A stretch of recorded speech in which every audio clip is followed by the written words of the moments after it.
Hi everyone, welcome back to my channel kids developmental activities.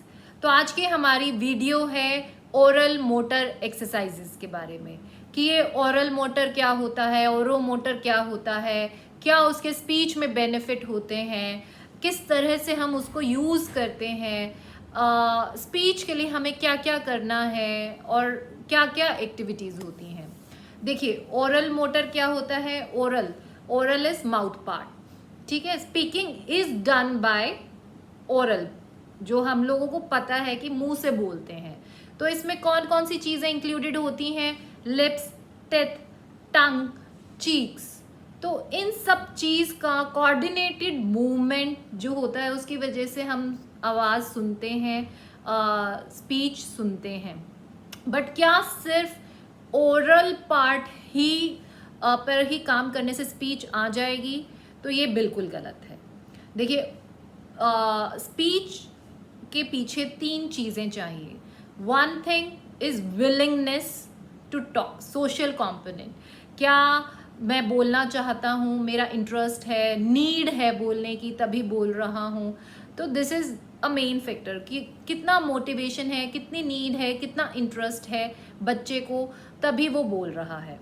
ठीक है, number 1 part. Number 2 part is neural part, कि brain में हमारे कुछ एक पार्ट्स होते हैं, they send signal to the oral parts, जिससे मूवमेंट करके स्पीच प्रोड्यूस करते हैं। तो इसमें 2 चीज़ें रहती हैं न्यूरल कनेक्शंस में, न्यूरल कंपोनेंट में। One is Wernicke's. वर्निकेस क्या होता है? वर्निकेस अगर ब्रेन का एक पार्ट होता है जिसमें हम लोग लिसनिंग करते हैं, अंडरस्टैंड, उसको समझने की कैपेसिटी कितनी है, कितना वो उस लैंग्वेज को डिकोड कर पा रहे हैं। दैट मीन्स कितना वो ले रहे हैं रिसेप्टिव लैंग्वेज, कितना एक्सप्रेशंस में वो सोच पा रहे हैं, डिकोड कर पा रहे हैं कि ये चीज़ मुझसे कही गई है और इसका ये आंसर होना चाहिए। तो this is the whole processing जो वेर्निकेस में चलता है। The next part is Broca's. Broca's area में क्या होता है? ओरल मोटर मूवमेंट को कोऑर्डिनेट करता है। That brain send signal to our oral motor parts, कि टंग को इस तरह से मूव करना है, जॉ को इस तरह से मूव करना है, कितना उसको एफर्ट डालना है बोलने के लिए, वो सब, और किस तरह से बोलना है। तो वो चीज़ फिर स्पीच में आती है। तो 3 कंपोनेंट्स हमने बात किया। One is oral component, mouth. The second thing is social component, कि कितना उसका इंटरेस्ट है। Third is brain functioning. तो जब भी हम स्पीच की बात करेंगे, हमें इन तीनों कंपोनेंट्स पे एक साथ काम करना है, तभी स्पीच को हम बढ़ा पाएंगे, इम्प्रूव कर पाएंगे, और बच्चे को हम लोग कहते हैं ना, ट्रैक पे लेकर आ पाएंगे। तो वो आइडेंटिफाई कि बच्चे की क्या इश्यूज हैं, किस पे कितना काम करना है, तब जाके स्पीच प्रोड्यूस होती है। तो ये तीनों कंपोनेंट्स से स्पीच में हेल्प होती है, और स्पीच बच्चे की अगर इश्यूज हैं तो इन तीनों कंपोनेंट्स पे इकट्ठे हमें काम करना है। तो देखिए, ओरल मोटर अगर मैं बात करूं, स्पीच में क्या पार्ट प्ले करता है? आर्टिकुलेशन। अगर बच्चे की आर्टिकुलेशन में इश्यूज हैं, बच्चा क्लियर नहीं बोल रहा है, साउंड सही से प्रोड्यूस नहीं कर पा रहा है, कितना फोर्स लगाना है, और फिर उसको वर्ड्स को प्रोनाउंस करना है, वो सब इश्यूज आ रहे हैं। या फिर अगर मैं स्पीच में बात करूँ, आपको खुद असेस करना पड़ेगा। कई बार क्या होता है, they are not using any oral parts for a certain long time. तो वो क्या होता है, there comes some stiffness, flexibility कम हो जाती है, और उसकी वजह से स्पीच में इश्यूज आते हैं।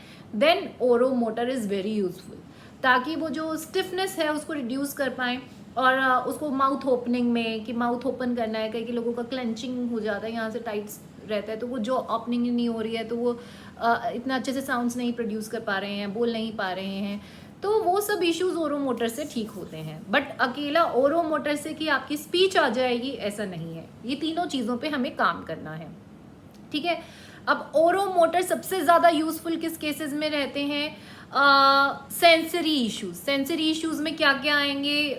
सेंसरी इश्यूज हो गया इन प्रॉब्लम्स में, लाइक आपका बच्चे को माउथिंग का इशू है, हर टाइम कुछ उसको मुंह में चाहिए, या फिर उसको स्वॉलोइंग में दिक्कत है, उसको स्वॉलो नहीं करना आ रहा है, या फिर वो च्यू नहीं कर पा रहा है और सीधा स्वॉलो कर रहा है, उसको जो है राल टपक रही है, ड्रूलिंग जिसे हम लोग बोलते हैं, ड्रूलिंग है, ड्रूलिंग के इश्यूज हैं, मुंह ओपन रहता है उसका, टिथ ऐसे टंग ऐसे रख रहे हैं, और साथ में क्या हो रहा है कि हर टाइम मुंह में कुछ चाहिए, या फिर कुछ पर्टिकुलर तरीके का फूड खाना चाहते हैं, कोई कोई लोग क्रंची फूड खा रहे हैं, या फिर कोई एकदम स्क्विशी फूड खा रहे हैं, खाना खाने में बड़े चूजी हैं। जब ये सारे इश्यूज आ रहे हैं तो oral motor massages and exercises are very useful. क्यों?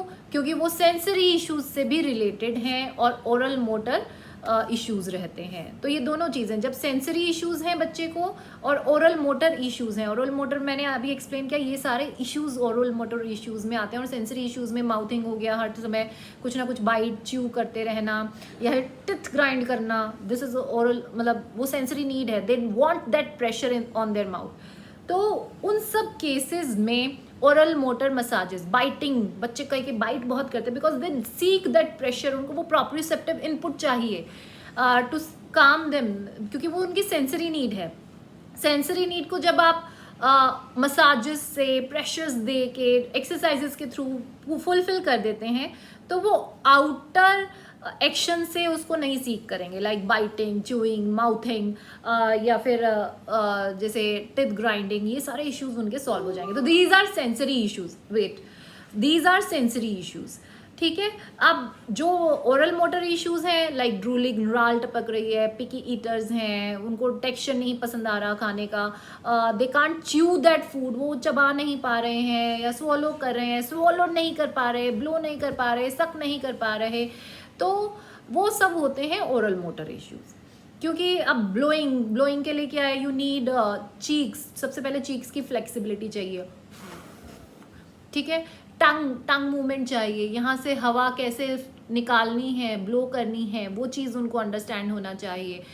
अब जब ब्लोइंग हम कराएंगे, बच्चे की आर्टिकुलेशन अच्छी होगी, बच्चे का जो बोलने की टेंडेंसी, सेंटेंस फॉर्मेशन और लंबे लंबे सेंटेंस में, लंबी लंबी कम्युनिकेशन करने में ईजी होगा, because they have that breathing activity. Blowing is also a breathing, फूक मारने, मतलब हवा निकालने और होल्ड करना, उसमें बच्चे को आता है, तो वो उनकी टेंडेंसी इंप्रूव होती है। तो ब्लोइंग पे ऑलरेडी मैं वीडियो बना चुकी हूँ, अगर ब्लोइंग नहीं आती है तो कैसे सिखाना है, क्या क्या एक्टिविटीज़ हैं और कैसे हेल्प आउट रहता है। सकिंग क्या होता है, तो इसमें अगेन चीक्स का इन्वॉल्वमेंट है, ओरोमोटर मसल्स का इन्वॉल्वमेंट है। सकिंग बहुत इंपॉर्टेंट पार्ट है वीन ऑफ के लिए। कप से हमें सिखाना है, स्ट्रॉ से पीना सिखाना है, तो कप से पीना सिखाने पहले सकिंग आना चाहिए। सिपिंग कि ग्लास में से पानी कैसे पीना है, बहुत सारे बच्चों को इसमें इशू होता है, तो उसमें कैसे वर्क करना है, इस पर मैं ऑलरेडी वीडियो बना चुकी हूँ। तो उन दोनों वीडियोज़ का लिंक मैं डिस्क्रिप्शन बॉक्स में डाल दूंगी, आप वहाँ से जाकर वो वीडियोज़ देख सकते हैं, ठीक है। ब्लोइंग और सकिंग पे हमने बात करा, सिपिंग पे हमने बात किया। अब जो और इश्यूज हैं, वन इज माउथिंग, कि बच्चा हमेशा उसको कुछ ना कुछ च्यू करने को चाहिए, पेंसिल मिल जाए, मतलब मुंह में बटन, ये जो मोती लगे हुए होते हैं सूट्स पे, छोड़ता ही नहीं है बच्चा, मुंह में ले लिया, कट दांत के नीचे, मतलब उसको इतना हार्ड, इतना प्रेशर चाहिए, माउथिंग हर समय। तो उस चीज़ के लिए भी मैंने एक अलग से वीडियो बनाया है कि आप माउथिंग इश्यूज़ पे कैसे काम कर सकते हैं, मैं उसका लिंक भी डिस्क्रिप्शन बॉक्स में डाल दूंगी, please go and watch these videos, ठीक है। तो ओरल मोटर इश्यूज़ में हम लोगों ने blowing, sucking and mouthing cover किया हुआ है, link are in description box, go and watch it. अब हम बात करेंगे, अगर मुंह बंद नहीं हो रहा है बच्चे का, उसमें इश्यू है, अगर बच्चे की ड्रूलिंग है, खाना चबाना नहीं चाहता है, बाइट नहीं करना चाहता है, तो कैसे हम बच्चों पे काम करेंगे, ओरल मोटर इश्यूज़ पे, सेंसरी इश्यूज़ पे हम कैसे काम करेंगे, उस पे हम आगे चर्चा करेंगे, मतलब जानेंगे। तो अभी आपको क्लियर हुआ कि स्पीच के लिए सिर्फ oral motor massages are not that much beneficial in 90%, 95% cases, only 5% cases जहाँ पर इश्यूज हैं ओरल मोटर से रिलेटेड, वहाँ पर यूजफुल रहते हैं। लाइक मुंह बंद नहीं हो रहा है बच्चे का, तो उसका ऑब्वियसली साउंड अच्छे से नहीं प्रोड्यूस हो रहा है, तो स्पीच में इशू आ गया। ड्रूलिंग है, माउथ बंद नहीं हो रहा है, तो एक्सेस सलाइवा है, तो व्हाट विल हैपन कि उनको गैगिंग, कई लोग बोलते हैं कि उसको वॉमिट आ जाता है, या फिर खाना एकदम से अटक जाता है नाली में, दूसरी नाली में चला गया और वो गैग। तो वो सब चीज़ें ओरल मोटर इश्यूज में हैं। उस केस में ये सब oral motor massages and exercises will work. ठीक है, अब एक और चीज़ मैं आपको एक्सप्लेन करना चाहूँगी बड़े ही इजी एग्जांपल से। लाइक अगर हम बात करें कि I am running for 1 hour a day, मैं 1 घंटा एक दिन में भाग रही हूँ, तो क्या मैं अच्छी डांसर बन सकती हूँ? क्या इसका कोई कोरिलेशन है? आई डोंट थिंक सो है। तो रनिंग में अच्छी कर रही हूँ, but dance is something different. मेरी स्ट्रेंथ डेवलप हो रही है, बट डांसिंग के लिए you need movement, you need flow, you need to learn step, what will come after what sequencing. तो इट्स नॉट मैंडेटरी कि भाई अगर मैं अच्छा रनिंग कर रही हूँ तो आई कैन बी एक better dancer. Same goes with the speech, कि अगर मेरी जॉज की स्ट्रेंथ अच्छी है, मेरी टंग की स्ट्रेंथ अच्छी है, मेरे चीक्स की स्ट्रेंथ अच्छी है, तो I will speak more. Speaking is something very different scenario, जहाँ पर हम लोगों को, मैंने अभी 3 कंपोनेंट्स की बात करी थी, social component, neural component and oral component, ये तीनों का कॉम्बिनेशन है। तो जब हम तीनों पे एक साथ वर्क करेंगे देन स्पीच विल कम। बहुत सारे पेरेंट्स क्या कर रहे हैं कि मैम मेरे बच्चे का स्पीच नहीं आ रहा है। I know it is a very difficult task from starting, from initiation, तो वो बहुत मुश्किल है, बट हमें तीनों चीज़ों पे साइमल्टेनियसली काम करना है फॉर स्पीच। देखिए ब्रेन इशू पे हम कैसे काम करेंगे, जो हम लोगों ने बात किया, receptive language and expressive language. Receptive and expressive language पे हम कैसे काम करेंगे, उस पर मैंने एक कंप्लीट सीरीज बनाया हुआ है कि अगर आपके बच्चे को कैसे आपने अंडरस्टैंड कराना है, साउंड्स पे लेके आना है, वो चीज़ पे हमने बात किया है। ब्रेन मतलब उस पे, उसके लिंक्स मैं एक डिस्क्रिप्शन बॉक्स में डालती जाऊंगी।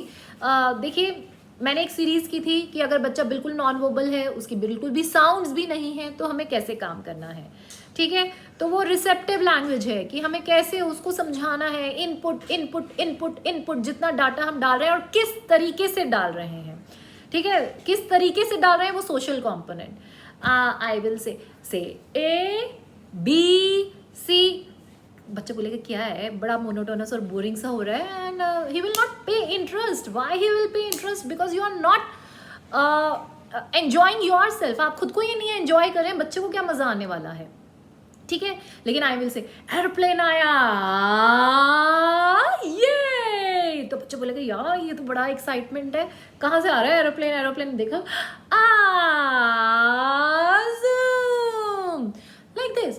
तो उसमें क्या हुआ, हमने ए की साउंड निकालनी है, लेकिन ए वो नहीं बोलेगा, लेकिन अगर हम इस तरह से करेंगे तो he will try to produce sound to make it fun. तो वो विलिंगनेस, वो पार्टिसिपेशन जब तक वो अंदर से बच्चे के नहीं आएगा, ही विल नॉट स्पीक। चाहे आप 6 महीने ट्राई कर लीजिए, ही विल नॉट स्पीक, बिकॉज उसकी ज़रूरत नहीं है, उसका इंटरेस्ट नहीं है एंड उसका मन नहीं है। ठीक है, तो दोनों तीनों चीज़ों का कॉम्बिनेशन कि हमें ब्रेन पे हम कैसे काम कर रहे हैं, रिसेप्टिव लैंग्वेज पे काम करेंगे। सबसे एक्सप्रेशंस नहीं चाहेंगे इनिशियली, हमें सिर्फ रिसेप्शन पे काम करना है कि बच्चा उसको समझे। फिर आता है ब्रेन का दूसरा पार्ट जो मैंने बोला था, जिसमें हम लोग ओरल मोटर फंक्शनिंग की बात कर रहे हैं। वो कैसे इंप्रूव होगा, with the help of occupational therapy activities, कि हमें ऑक्यूपेशनल थेरेपी एक्टिविटीज़ फॉलो करनी होगी, जिसकी वजह से ब्रेन का फंक्शनिंग अच्छा होगा, लेफ्ट ब्रेन और राइट ब्रेन का कोऑर्डिनेशन आएगा, बच्चे का अटेंशन होगा, तो ओवरऑल प्रोसेस इम्प्रूव होगा। ठीक है, अब आपको समझ में आया। हमने रिसेप्टिव लैंग्वेज पे काम किया, हमने ब्रेन पे विद हेल्प ऑफ ओटी में हम लोग लेफ्ट ब्रेन और राइट ब्रेन का कोऑर्डिनेशन मिड लाइन क्रॉसिंग से करते हैं, ब्रेन जिम एक्टिविटीज़ से करते हैं, और एन नंबर ऑफ एक्टिविटीज़ से उनकी अटेंशन को इम्प्रूव करने की कोशिश करते हैं। देन आता है ओरल मोटर, क्योंकि लास्ट इज ओरल मोटर कि उनका स्टिफनेस तो नहीं है, क्योंकि बट टंग में इतनी स्टिफनेस होती है, they can't move that tongue to produce sound. तो अगर उतना स्टिफ है तो हम टांग एक्सरसाइजेस कराएंगे, क्योंकि उसमें ज़रूरी नहीं है हर बच्चे को ओरल मोटर एक्सरसाइजेस चाहिए। तो ये तीनों चीज़ें इकट्ठे करनी है तभी बच्चे का स्पीच आएगा। तो अब मैं बात कर रही थी कि मैंने नॉन वर्बल किड, अगर बच्चे की बिल्कुल स्पीच नहीं है, साउंड्स भी नहीं है, हम इनिशियली साउंड्स पे काम करेंगे, अगर बच्चे की साउंड्स भी नहीं है तो कैसे काम करना है, उस पर मैंने वीडियो बनाया है। आपको वो लिंक मैं डिस्क्रिप्शन बॉक्स में डाल दूंगी, तो उसमें जाके आप देखिए कि कैसे हम बच्चों के साथ इन अ फन वे कि जो ये मैंने अभी तरीका बताया जूम, उसमें मैंने एक्सप्लेन किया है how we can further move on, ठीक है, ताकि बच्चा साउंड्स प्रोड्यूस करना स्टार्ट करें। वो बड़ी छोटी छोटी वीडियोस हैं, बट उससे आपको एक ग्लिम्स, एक आइडिया आ जाएगा। अब स्पीच डेवलपमेंट में आई थिंक आपको क्लियर हुआ होगा कि क्या क्या चीज़ें लगती हैं और कैसे कैसे हमें करना है, ओरल मोटर किस में यूज़ होगा और क्या उसके बेनिफिट्स होते हैं। 1 सेकेंड बेटा, ठीक है। अब बात आती है कि मेरे बच्चे की साउंड्स तो हैं, वो कुछ कुछ बोलता है, बैबलिंग है, बट अब मुझे किस चीज़ पे उसको काम करना है। तो मैंने एक बहुत इम्पॉर्टेंट वीडियो बनाया था कि स्पीच थेरेपी का स्ट्रक्चर क्या होना चाहिए, हमें पहले किस पे काम करना है, फिर किस पे काम करना है, फिर किस पे काम करना है। पहले साउंड्स आएंगी, साउंड्स के बाद वर्ड्स आएंगे, वर्ड्स के बाद हम लोग किस पे काम करें, आगे किस कैसे कैसे बढ़ेंगे। अगर आप इसमें एक भी स्टेप मिस कर देंगे, व्हाट विल हैपन कि बच्चा is confused, you are confused. जब तक आपको नहीं पता आप उसको बता नहीं पाएंगे कि कैसे करवाना है। तो प्लीज़ गो, मैं उसका लिंक भी डिस्क्रिप्शन बॉक्स में डाल दूंगी, go and check that video also, so that आपको एक आइडिया हो कि मेरा स्पीच का स्ट्रक्चर कैसे चलना चाहिए। पहले मुझे किस चीज़ पे बच्चे के साथ काम करना है, फिर मैं नेक्स्ट चीज़ पे मूव ऑन करूंगी। थ्रू आउट द डे हमारा क्या चलेगा, self talk, active talk, passive talk. हमें खूब सारा बात करना है, खूब सारा स्टिमुलेशन देना है, खूब सारा वर्ड्स के साथ एक्सपोजर देना है।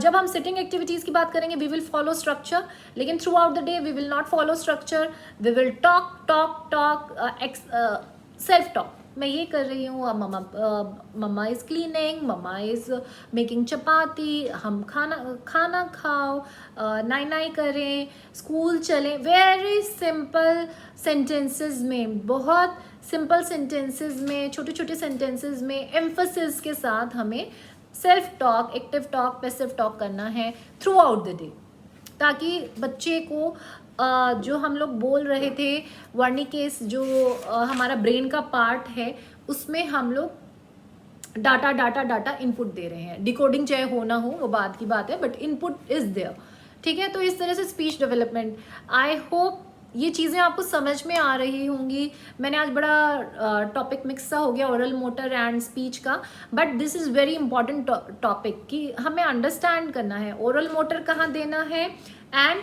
स्पीच कैसे आएगा, इन सब का कैसे क्या रिलेशन है। This is the video. तो इसमें मैंने सिर्फ आपको डाउट्स क्लियर कर रहे हैं about oral motor and speech.